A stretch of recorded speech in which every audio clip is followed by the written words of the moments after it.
আসসালামু আলাইকুম রহমতুল্লাহি আবরকাতুহ। সম্মানিত ভিউয়ার্স, আমি রাজফুল শেখ, আপনারা দেখছেন তৌহিদ মিডিয়া। ভাই সকল, প্রতিদিনের মতো আবারও একটি রিভিউ কেস নিয়ে আসলাম। এই যে রোগীটা বসে আছে দেখছেন, বাচ্চাটা, তার নাম হচ্ছে আমিনুর খাতুন, বাড়ি হচ্ছে কাটুয়া জেলায়, কাটুয়াতে।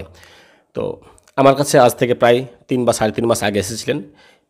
যখন তিনি এসেছিলেন তার ডেট ছিল 17/9/2024। আমার কাছে আসার সময় তার যে সমস্যাগুলো হতো, তার উপর জিন ভর করতো, সে থেকে শুরু করে দিয়ে বহু ধরনের সমস্যা, টোটাল 5 বছর ধরে সে ভুগেছে। 5 বছর ধরে তার পেট ফুলে যাওয়া, জিন ভর হওয়া, বেহুশ হয়ে যাওয়া, তারপর জিন বিভিন্ন সময় দেখতে পেত, এ থেকে শুরু করে আগুনের মতো কিছু দেখতে পেত, রাগ থেকে শুরু করে দিয়ে প্রচণ্ড সব কিছুতেই সমস্যা ঘটতো। তো এছাড়াও আরও অন্যান্য সমস্যা, যেমন অস্থিরতা, পিপাসা প্রচুর, মৃত্যু ভয়, আর মনে হয় আমি বাঁচবো না এসহ। এবং মাঝে মধ্যে যখন ভর হতো তখন নিজের গলাকে চিপে ধরতো একদম, যেমন মরে যাবে এই অবস্থায়। একটুতেই সে কান্নাকাটি থেকে শুরু করে সব কিছুই সমস্যা ইনার ঘটতো। তো বহু জায়গায় ইনারা হয়তো দেখিয়েছে। আমার কাছে খোঁজ পাওয়ার পর আজ থেকে 3 বা 3.5 মাস আগে এসেছিলেন। আলহামদুলিল্লাহ, আজকে চিকিৎসা দেওয়ার পর আমি ডেকেছিলাম, সামনে রুগী বসে আছে। আজকে আমরা রুগীর মুখ থেকে শুনবো যে রুগী কেমন আছেন। আমি প্রশ্ন করলাম যে কেমন আছেন, কোনো প্রবলেম নেই আলহামদুলিল্লাহ, আল্লাহ শিফা দিয়ে দিয়েছেন। তো রুগীর মুখ থেকে আমরা শুনবো যে রুগী কেমন আছে। জি, যখন আমার কাছে এসেছিল তখন কি অবস্থা ছিল, এখন কেমন আছে মোটামুটি একটু বলো। এখন আলহামদুলিল্লাহ ভালো আছি। আর কোনো অসুবিধা হয় না, আর কোনো অসুবিধা আর কোনো অসুবিধা না, আর জিন ভর হয় না, না। আর দাঁত লাগা হয় না, তাই তো? জি। এছাড়া পিরিয়ডের যে সমস্যা ঘটছিল, পিরিয়ড বন্ধ হয়ে গেছিল, এটাও খুলেছে আলহামদুলিল্লাহ, তাই তো? যাক আলহামদুলিল্লাহ, তাহলে মোটামুটি খুশি আছো তো আমাদের চিকিৎসায়? আলহামদুলিল্লাহ। বলেন আপনি আপনার মেয়ের ব্যাপারে কিছু, যে আমাদের কাছে এসেছিলেন কি ভরসা, একটু আগিয়ে আছেন সামনে, কিভাবে আসলেন আমাদের কাছে এবং সেই সময় ভরসা ছিল কিনা? আমরা তো আশা ছেড়েই একটু আগিয়ে আছেন, মুখের কাছে মাইকটা দেন। হ্যাঁ, আমরা তো আশা ছেড়েই দিয়েছিলাম যে আমার মেয়ে আর ভালো হবে না হয়তো। তো আপনাদের এখানে যোগাযোগ পাওয়ার পরে, এখান থেকে যাওয়ার পরে অনেকেই সুস্থ আছে, ভালো আছে আমার মেয়ে। আলহামদুলিল্লাহ।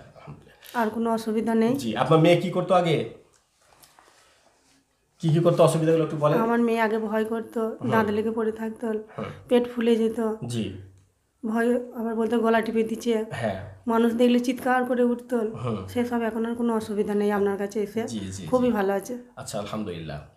জি, আচ্ছা, আপনারা খুশি হয়েছেন আমাদের কাছে হ্যাঁ, এসে? আমরা খুশি হয়েছি। আচ্ছা, কিভাবে আমাদের খোঁজ পেয়েছিলেন? আমাদের খোঁজ তো আমি তো বলতে পারছি না, ওর আব্বা জানে।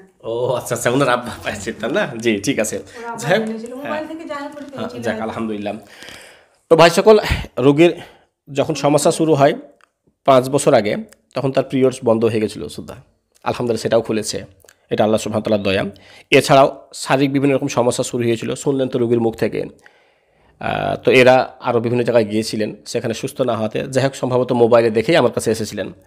3-3.5 মাস পরে এসে রোগী সম্পূর্ণ সুস্থ, কারণ এক বাক্যেই বলেছে যে আলহামদুলিল্লাহ আর কোনো প্রবলেম নাই। হ্যাঁ, সমস্যা বলতে খিদে টিদের একটু সমস্যা হচ্ছে, তো এগুলো তো কমন একটা সামান্য ব্যাপার। আলহামদুলিল্লাহ, এগুলো উড়ে যাবে, কারণ আমি এই যে চিকিৎসা দিচ্ছি এবং কিছু মেডিসিন আবার দেবো, আমি এর সঙ্গে কিছু মেডিসিন প্রয়োগ করেছিলাম।